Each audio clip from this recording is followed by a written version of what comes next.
90% लोग किताब पढ़कर 7 दिन के अंदर भूल जाते हैं और मैं सालों तक याद रखता हूं। आज मैं आपके साथ 5 स्टेप्स का अपना सीक्रेट रिवील करने वाला हूं, जिससे आप किसी भी किताब को मात्र 3 से 4 घंटों के अंदर खत्म कर पाएंगे और जो भी पढ़ेंगे सालों तक याद रहेगा। तो सबसे पहले जो भी किताब आपके पास है उस किताब को आपको पढ़ना नहीं है, उस किताब को देखना है। जैसे उसके बैक पे क्या लिखा हुआ है, किस चीज़ के बारे में ये बुक है, क्या ये किताब साइकोलॉजी के बारे में बात करती है या हेल्थ के बारे में बात करती है, इन सारी चीज़ों के बारे में आपको पढ़ना है।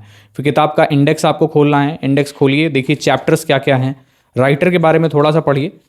ये सब जब आप ख़त्म कर लें, ये पहला स्टेप होगा आपका किताब के साथ कि आपका दिमाग किताब के साथ फैमिलियर होना चाहिए, उसके पेजेस से फैमिलियर होना चाहिए, जो फॉन्ट किताब में लिखे हुए हैं उसके साथ फैमिलियर होना चाहिए, उसे पता होना चाहिए कितने चैप्टर्स हैं और किस राइटर ने इस बुक को लिखा है। बस ये बेसिक नॉलेज आपको अपने दिमाग में डालनी है। अगले स्टेप में आपको किसी AI टूल का इस्तेमाल करके इस बुक के डिटेल रिव्यू को पढ़ना है कि उस किताब में किन किन चीज़ों के बारे में आपको बताया गया है और किताब खत्म करने के बाद आप किन चीज़ों को सीख जाएंगे। जैसे ही आप ये 2 स्टेप्स खत्म करते हो, आपका दिमाग काफ़ी ज़्यादा फैमिलियर हो जाएगा बुक के साथ। मीन्स जो रेजिस्टेंस आप पहले महसूस कर रहे थे वो आपको अब शायद महसूस ना हो। अब क्या करना है, आपको YouTube पे जाना है, जो भी बुक आप पढ़ रहे हैं उसके ऑथर का नाम सर्च करिए, बुक का नाम सर्च करिए और पॉडकास्ट, वीडियोस राइटर ने खुद बोला होगा, उसका तो भाई प्रमोशन हो रहा है ना, वो खुद बताएगा आपको कि भैया इस किताब को मैंने जब लिखा तो क्यों लिखा, क्या कारण थे उनको लिखने के, इस किताब से आप क्या क्या सीख सकते हैं। मीन्स बहुत सारी नॉलेज राइटर आपको खुद बता देगा कि उस किताब को उसने क्यों लिखा।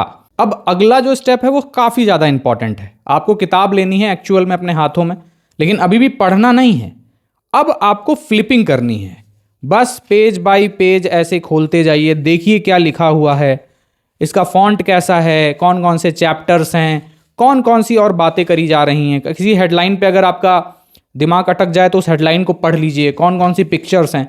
बस इसी तरीके से आपको पेज को पलटते जाना है और हाँ, ऐसा नहीं मिस करना है, हर पेज को देखना है।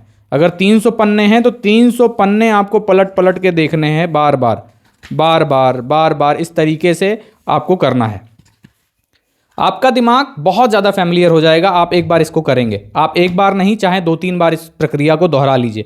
मुश्किल से 5 से 10 मिनट समय आपका जाएगा, लेकिन उससे आपका दिमाग काफ़ी ज़्यादा फैमिलियर हो जाना है बुक से। अब आपको एक्चुअल रीडिंग पे जाना है, जो हमारा 5वां स्टेप है। अब जब आप किताब को पढ़ रहे होंगे, देखेंगे कि जो राइटर है वो आपको खुद गाइड कर रहा है, किसी चैप्टर को उसने क्यों लिखा, कौन कौन सी बातें कहाँ कहाँ पे आपको मिलेंगी। जो आपने फ्लिपिंग करी है इसकी वजह से बहुत सारी चीज़ें आपके दिमाग को फैमिलियर दिखेंगी। अरे ये हेडलाइन तो मैंने पढ़ी है, ये पिक्चर तो मैंने पढ़ी है। इस तरीके से जो इन्फॉर्मेशन है वो आपके दिमाग में स्टोर हो पाएगी, क्योंकि न्यूरॉन्स के पैटर्न आपने पहले ही अपने दिमाग में बना लिए। और किताब को सिर्फ पढ़िए नहीं, अपने लिए पर्सनलाइज बुक बनाइए। आपने खुद खरीदी है किताब भाई साहब, अब इसमें जो चीज़ें आपको अच्छी लग रही हैं, कोई पॉइंट अच्छा लग रहा है, कोई आर्टिकल अच्छा लग रहा है, उसको आपको अंडरलाइन कर देना है, जैसे कि यहाँ पर मैंने कर रखा है।